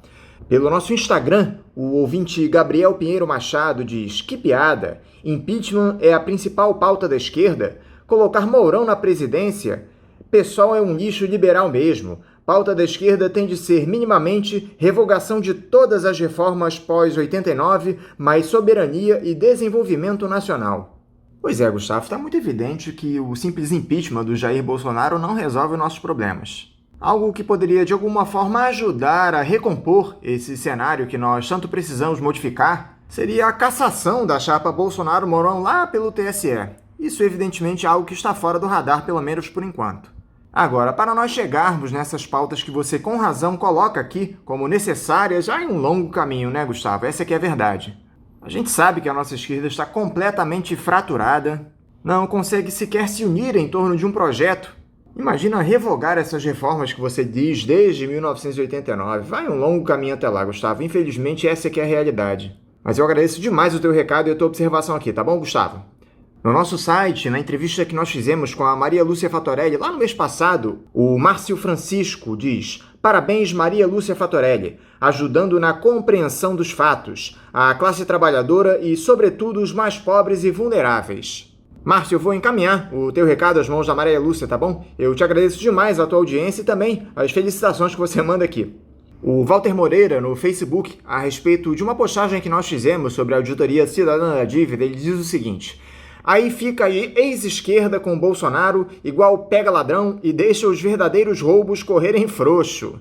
Pois é, Walter, essa aliança aí de alguns setores da nossa esquerda, os candidatos bolsonaristas lá nas eleições do Congresso, ficou muito mal na fita. Isso é algo que a gente já vem batendo aqui no programa há algum tempo, mas eu te agradeço demais, ô Walter, a tua observação também, tá bom? O Rafael Castro Ruz, pelo Facebook: cada vez mais o pessoal se afunda mesmo. Ele até usou aqui uma palavra de baixo calão que eu prefiro nem dizer. É, Rafael, o pessoal tem feito as suas escolhas, não é isso, meu amigo? Eu apoio aqui a decisão de lançar uma candidatura às eleições da Câmara, ainda que ela tenha sido derrotada. Mas o problema maior não é esse, não é, meu amigo? O problema maior é alguns setores da esquerda terem se aliado aos candidatos bolsonaristas, como eu falei no comentário anterior. Obrigado, Rafael, pela tua audiência e pela tua mensagem. A Luzia Mercedes Gomes, pelo YouTube: excelente a entrevista com a Maria Lúcia Fatorelli. Que bom, Luzia, que bom que você gostou da entrevista que nós fizemos com ela. Eu te agradeço demais o elogio. Já o Moisés Lima faz aqui um novo elogio à entrevista da Maria Lúcia Fatorelli. Ele diz: bom dia, família Faixa Livre. Muito boa a participação da Maria Lúcia Fatorelli, como sempre mostrando as mentiras desses canalhas que comandam as políticas econômicas do país. Com exceção dos ouvintes do Faixa Livre, o nosso povo tem a obrigação de conhecer toda essa situação, para saberem reivindicar mais justiça para a sobrevivência neste país. Um forte abraço a todos. Um abraço forte para você também, Moisés. Que bom que você gosta do trabalho que nós fazemos aqui ao Faixa Livre. E eu concordo que toda a população brasileira tem acesso a essas notícias que nós divulgamos, a verdade dos fatos, sem essa visão contaminada pelos interesses do grande capital que a mídia dominante impõe, não é isso, meu amigo? Muito obrigado, Moisés, pelo teu recado. O Joelson elogia aqui uma entrevista que nós fizemos com o economista Cláudio Oliveira. Ele diz: excelente entrevista do Dr. Cláudio. Obrigado, Joelson, pela tua audiência e pelos teus elogios. No nosso site também, novamente na entrevista com a Maria Lúcia Fatorelli, o Naldo Mendes Martins: Maria Lúcia Fatorelli, nós que fazemos a Rede Cidadania Ceará Brasil, queremos, em nome de todos, agradecer a você pela sua avaliação. Poxa, que legal, Naldo. Eu agradeço a vocês aí da Rede da Cidadania Ceará Brasil pela audiência que vocês dão aqui ao nosso programa. Eu vou encaminhar esse seu recado aqui às mãos da Maria Lúcia. Eu fico muito feliz pela audiência de vocês aí ao nosso Faixa Livre. Muito obrigado, Naldo. Outro comentário aqui na entrevista com a Maria Lúcia, o Luiz Gold diz: para presidente do Brasil, Vossa Excelência o fuzil. Pois é, Luiz, a situação anda muito complicada, não é, meu amigo? Essa retórica militarizada que o Jair Bolsonaro impôs aqui ao nosso país tem nos preocupado demais, essa é que é a verdade. Obrigado pelo teu comentário crítico, tá bom, Luiz? Já no YouTube, o Matheus Alário: valeu, Faixa Livre, melhor programa. Tá aí mais um elogio aqui ao nosso Faixa Livre. Matheus, muito obrigado pela tua audiência e pelo teu elogio. Já no Instagram, o Daniel Vital. A Ana Flor, direto da Casa Grande Globo News, comenta que o auxílio de R$ 600 foi pago muito rapidamente e um valor muito alto, que agora a economia se recupera em cá. Ou seja, o mais rico já está recuperado? Daniel, na verdade, o mais rico sequer foi prejudicado nessa pandemia. Os mais ricos se beneficiaram demais da Covid-19. É só olhar essas listas aí das pessoas mais ricas do mundo que aumentaram as suas fortunas aí durante o ano passado. Eu li um desses rankings, que agora me foge a memória qual dessas revistas publicou, de que os mais ricos teriam enriquecido 31% durante a pandemia no ano passado. Ou seja, toda essa crise só afeta a base da pirâmide, isso está muito claro. E o governo vergonhosamente não quer pagar sequer os R$ 600 do auxílio emergencial. É lamentável. Falam aí em vir com 3 ou 4 parcelas de R$ 200 durante esse ano a partir de março. A grande verdade é que não há o menor interesse dessa burguesia que comanda o Palácio do Planalto em auxiliar as pessoas na pandemia. Ô Daniel, muito obrigado pelo teu recado, mais uma vez. A Maria Aparecida Paraíso Garcia, pelo nosso site, diz aqui o seguinte em relação à entrevista que nós fizemos com a deputada Luísa Erundina. Muito triste ver o nosso país totalmente à deriva. Esse presidente precisa pagar por essa desgraça nacional. Você tem toda a razão, Maria. Eu espero que o Jair Bolsonaro comece a pagar rapidamente por tudo que ele tem feito ao nosso país, todos esses desmandos, nesse buraco em que ele está enfiando o nosso Brasil, não é, ô Maria? Muito obrigado pelo teu recado, tá bom? E pela tua audiência também. Lembrando a vocês, ouvintes, que queiram participar aqui do nosso Faixa Livre, podem mandar as suas mensagens pelas nossas redes sociais, no Facebook, Twitter e Instagram, pelo nosso canal no YouTube, que é o Faixa Livre, pelo nosso e-mail, que é o ouvinte@programafaixalivre.com.br, ou pelo nosso site, o www.programafaixalivre.com.br. Vamos agora a mais um intervalo. Voltaremos já já. Voltamos a apresentar Faixa Livre. Estamos de volta, ouvintes, e agora eu saúdo a compositora Manuela Oiticica, a Manu da Cuica. Manuela, bom dia! Bom dia, Anderson, bom dia, ouvintes, sempre um prazer estar aqui, falando de carnaval, de rua, de cidade, e esse ano também de pandemia. Vamos que vamos. Manuela, muito obrigado por você mais uma vez estar conosco aqui no programa. Manuela, 2021 será um ano bem diferente daquele que passou para nós que somos foliões. Não teremos carnaval na semana que vem, conforme rege o calendário, tampouco em julho, como havia sido cogitado pela Prefeitura por conta justamente da pandemia de Covid-19. Primeiro eu queria saber se você achou essa uma decisão acertada dos gestores públicos, já que nem tão cedo nós teremos a população brasileira imunizada contra o novo coronavírus. Qual é o impacto dessa pandemia no carnaval, Manuela? Pois é, Anderson, esse ano não vai ser igual aquele que passou, já dizia Marchinha. Temos um carnaval atípico porque temos um ano atípico e temos que entender toda a particularidade desse momento.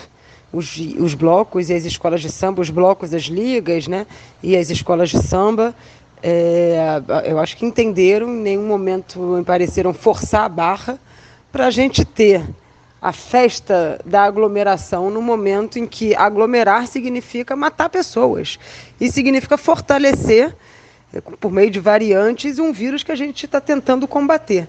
Né? Então, assim, é uma decisão dura, né? Triste, mas tem muita coisa triste acontecendo, uma coisa mais triste do que essa acontecendo, e mais triste é perder vidas, né? Então, uma decisão correta de não colocar o carro na frente dos bois. Nós temos uma pandemia, morrem mais de 1.000 pessoas por dia, existem variantes aí se formando, a vacina está vindo a conta-gotas, é o mundo inteiro que tem que ser vacinado, então não é possível que a nossa geração, que eu digo não etária, mas do carnaval, não possa dar a sua contribuição para a humanidade, que é ficar em casa no carnaval. Agora, a gente sabe que isso tem implicações econômicas, né? É um setor que emprega muitas pessoas e os trabalhadores de carnaval estão, assim como trabalhadores de vários setores e da cultura em especial, né? Um setor muito prejudicado com a pandemia, porque é um setor que envolve, de fato, tem encontros, etc. A gente sabe que esse é o setor da cultura, e especificamente do carnaval, está passando por muitas necessidades, os trabalhadores, as trabalhadoras, e é aí que a gente precisa de política pública, né? E não de fingir que não tem uma pandemia e botar o bloco na rua. A gente precisa de política pública, né, para poder garantir o sustento desses trabalhadores. Houve iniciativa aqui na Câmara Municipal, por exemplo, por iniciativa do vereador Tarcísio Mota, foi aprovada a Lei SOS Cultura Carioca, que o Crivella ignorou, e o Eduardo Paes também não botou para jogo, não. Tá aí uma lei aprovada que garante justamente auxílio aos trabalhadores de cultura, que hoje tem que se virar sem o auxílio emergencial do governo federal, e com a Lei Aldir Blanc, que passou por toda uma questão, uma demora burocrática, não sei se vai chegar a todas as pontas, mas, enfim, economicamente é uma situação preocupante, o poder público tem que olhar para isso, tem aí uma lei municipal pronta para ser aplicada, mas o que a gente não pode fazer, por conta desse problema, criar um outro problema, que é aglomerar pessoas num momento tão delicado sanitariamente como esse. Dá para esperar que as pessoas respeitem essa proibição de desfiles de blocos de rua, Manuela? Há o risco de nós termos grupos curtindo o carnaval de maneira clandestina. Vocês, foliões oficiais, digamos assim, têm tentado mostrar a importância de, neste momento grave que o país atravessa, se manter o distanciamento social? Olha, eu acho que vai sim ter gente saindo aí com o seu tamborinho, que eu lamento. Ninguém vai morrer se um ano não sair para fazer farra com os amigos, ao passo que muita gente pode morrer se todo mundo resolver fazer isso, né? Agora, essa não é a postura, não tem sido a postura das principais ligas, principais blocos da cidade inteira, das escolas de samba, né? Eu acho que o carnaval, em geral, ele é muito associado com uma farra irresponsável, e que não está nem aí para nada. As pessoas, os detratadores do carnaval, costumam associar o carnaval a isso, né?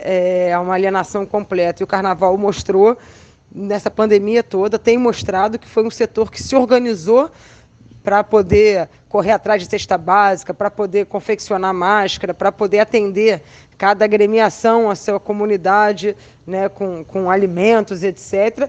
E não forçou a barra, né? A gente viu aí muitos setores forçando a barra para poder reabrir as suas atividades, como se nada tivesse acontecendo, passa um álcool gel na mão que resolve, e não é assim. E eu acho que o carnaval se mostrou bastante compreensivo nesse sentido, entendeu o seu papel de aglutinador nas festas, mas aglutinador também de uma rede de solidariedade e de uma rede de consciência. Agora, isso não está na cabeça de todo mundo, né? Acho que vai ter gente, sim, que vai sair, e eu lamento mesmo quando isso acontecer, mas eu também quero dizer que essa é uma responsabilidade do poder público, né? A gente vive num país cujo presidente nega o tempo inteiro a doença, aí depois deixa de negar, aí nega a vacina e deixa de negar, aí pede para fazer um tratamento com remédios que comprovadamente são ineficazes e em alguns casos fazem mal. Quer dizer, quando você não tem uma orientação clara, coletiva, é muito difícil estar em casa durante um ano, é muito difícil entender que não dá nem para sair para botar o bloco na rua no carnaval.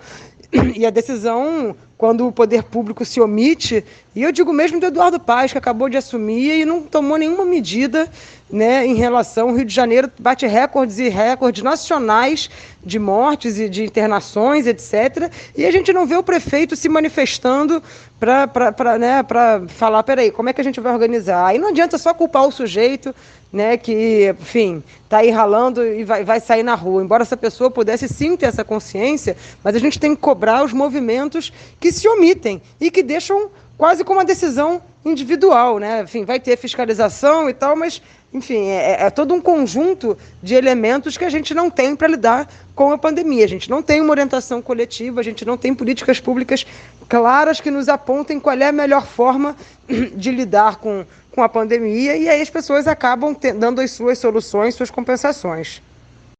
Agora, apesar de os desfiles estarem proibidos, Manuela, vocês de alguma forma conseguiram se adaptar e vão levar o carnaval para a internet, não é isso? Conta aqui pra gente, por favor, como serão esses festejos virtuais que vocês vão realizar? O carnaval na internet não é um carnaval, né? Mas é uma forma da gente, tocar música, se sentir junto. As escolas de samba, muitas não estão fazendo disputa, ou já fizeram disputa de samba por meio de lives, evitando encher a quadra e tal. E tem muitos blocos que estão se organizando para fazer seus bailes, já teve bailes, né, no pré-carnaval, tudo de forma virtual.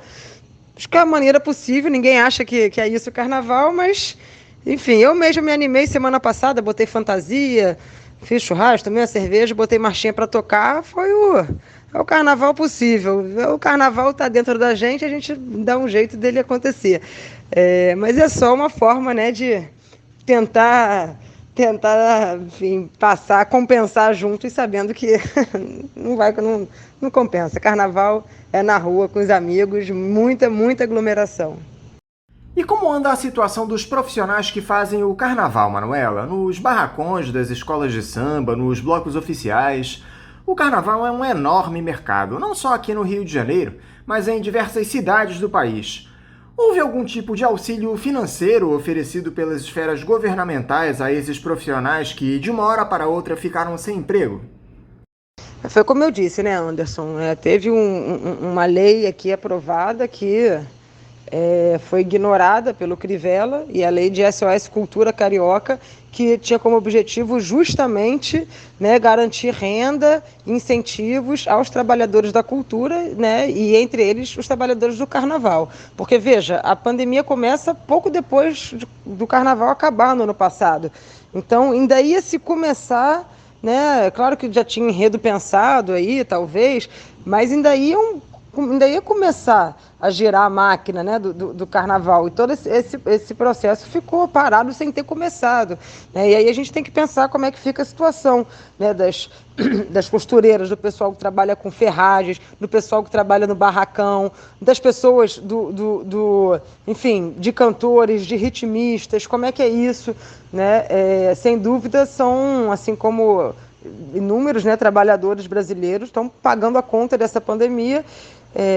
A gente só teve como política pública o auxílio emergencial por conta do governo federal. E é bom que se lembre, o auxílio aprovado foi de R$ 1.200, o governo federal só quis dar R$ 600, tinha proposto 200, a oposição conseguiu aprovar 1.200 ou 1.000 e pouco, e o governo foi dar 600 e agora encerrou e está dizendo aí que vai dar 200 parcelado e o quê? Uma paçoca também?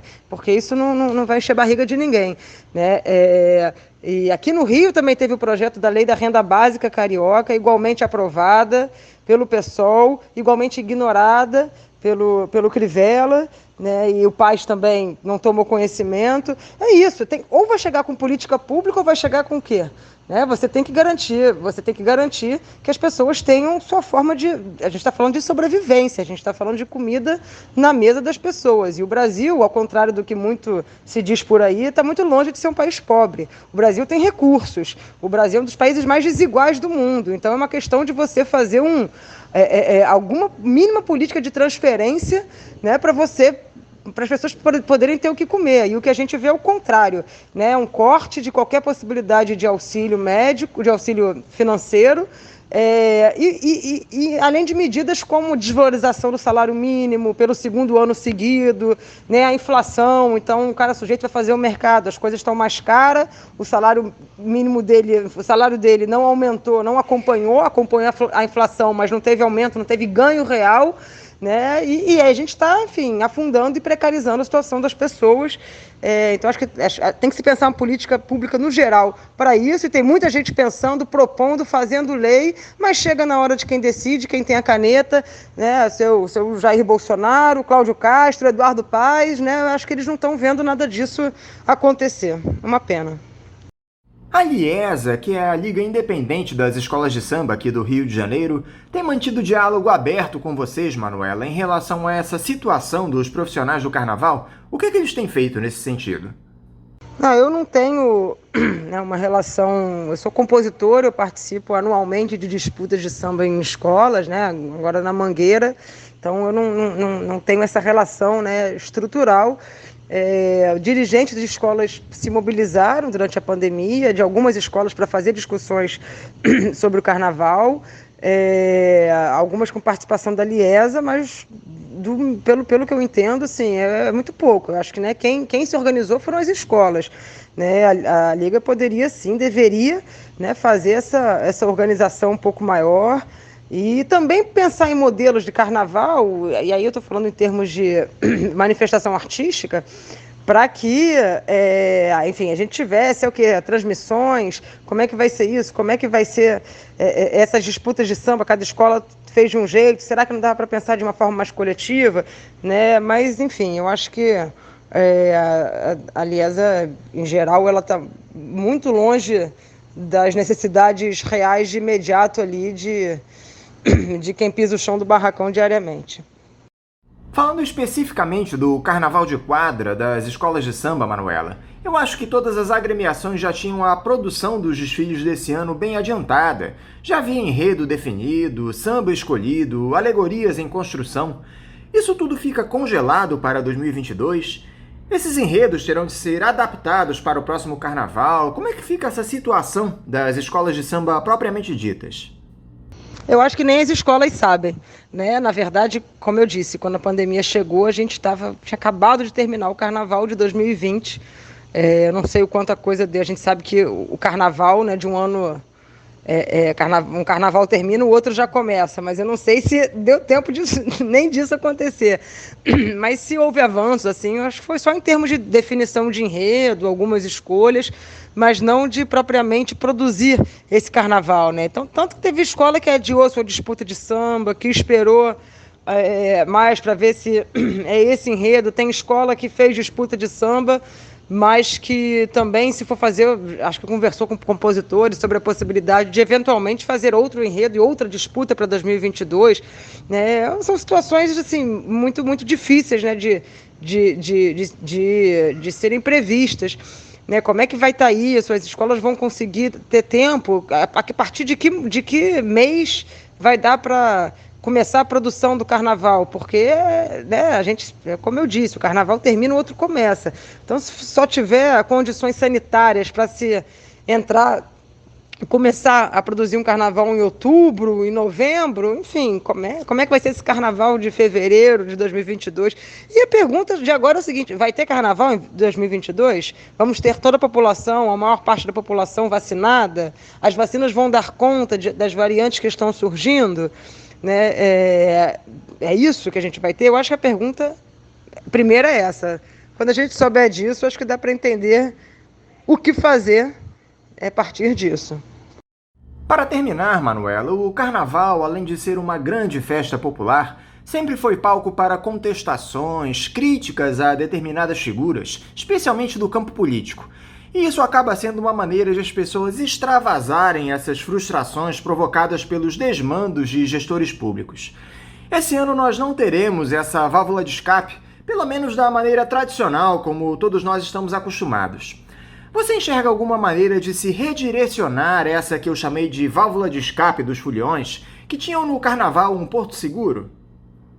Tá faltando válvula de escape para todo mundo, né? Muito difícil viver tudo isso que a gente está vivendo no país, não só uma pandemia, uma crise sanitária, como um desmonte, né? O país sendo desmontado nas poucas coisas que ainda tinha estruturada, tentando se salvar pelo SUS, né, que é um grande programa de saúde, mas que precisa de investimento, e aí a gente tem cada vez menos investimento. Tem um genocida na presidência que agora, né, fez os acordos com o chamado Centrão, que é um péssimo nome, né, com o Centrão, fez uns acordos com a galera do Topa Tudo por Dinheiro, que é assim como tem que ser chamados. Então agora a gente tem o genocida com uma política de ódio, uma política de morte, aliada com a galera do Topa Tudo por Dinheiro. Então, assim, tá difícil, haja carnaval para ter válvula de escape. Mas, enfim, as pessoas vão tentando achar os seus caminhos, e não coletivamente, né? Porque os espaços coletivos, os que estão abertos, enfim, então as pessoas nos espaços de lazer e tal, tá difícil ter essa comunhão, mesmo que as pessoas saiam para as ruas e tal, mas não estamos aglomerados como sempre, né? Acho que a gente está aí numa sinuca. Eu realmente não sei como como a gente pode driblar. Me parece que a tarefa urgente é sobreviver e não normalizar a barbárie, né? Não normalizar. Nada do que está acontecendo é normal. Nenhuma palavra que o Bolsonaro diz pode ser normalizada. Nenhum movimento, enfim, dos que legitimam isso pode ser normalizado. A gente não pode se acostumar com isso, porque isso mata as pessoas e as pessoas estão morrendo. O Brasil se tornou um país absurdamente pior do que era, né, nos últimos, e bota últimos anos isso, mesmo sabendo que a gente estava longe de ser alguma coisa muito boa, né? Porque o troço é o famoso: o que está ruim sempre pode piorar. Então, assim, a minha expectativa, assim, individual é que o próximo Carnaval na Rua 2022 seja aí sim essa catarse, e até lá vamos tratando de sobreviver, de nos organizar com as ferramentas que tem e parar de gastar energia com, enfim, aquilo que não encaminha para nada, não acumula.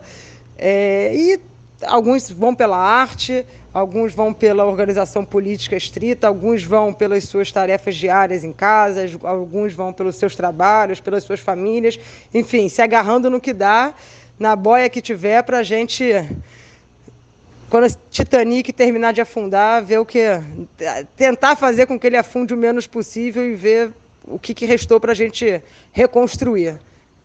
Manuela Oiticica, muito obrigado mais uma vez por você estar aqui conosco no Faixa Livre. Ainda que nós não tenhamos o carnaval de rua que nós estamos acostumados, eu te desejo bons festejos, boa folia para você e para sua família. Te desejo também um ótimo final de semana e deixo aqui o meu abraço.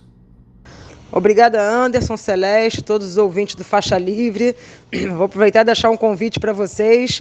Eu estou participando mais uma vez aí da disputa da Mangueira. Tive a felicidade de ter o samba escolhido nos 2 últimos anos. E estou participando da disputa esse ano, né? A Mangueira vai homenagear Cartola, Jamelão e Delegado, 3 grandes ícones da cultura popular, crias do Morro de Mangueira, assim como vários outros artistas populares que saem do chão das nossas favelas, das nossas periferias. E a Mangueira vai estar exaltando toda essa história de arte ali da Mangueira. E, enfim, tem muito samba bom. Meu convite é dia 16, uma terça-feira de carnaval. Quem tiver aí com saudade dos tamborins, procura as páginas da Mangueira no YouTube e vai torcer pelo samba da sua preferência. O nosso samba é o samba que pretende sapatear na cara desse vírus, dessa tristeza toda, né? A gente dizer que lá vem o povo de Mangueira, sublime como um verso de Angenor. Sei que aqui a gente não pode cantar música, mas fica o convite aí para acompanhar a live da Mangueira, das disputas de samba. Um abraço, um bom carnaval, se cuidem e a gente se vê.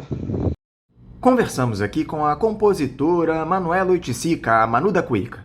E vamos encerrando a edição de hoje do Faixa Livre. Lembrando a vocês que na próxima semana, por conta do Carnaval, nós faremos aquele nosso período de recesso na segunda, na terça e na quarta, onde vamos repetir programas que foram ao ar essa semana.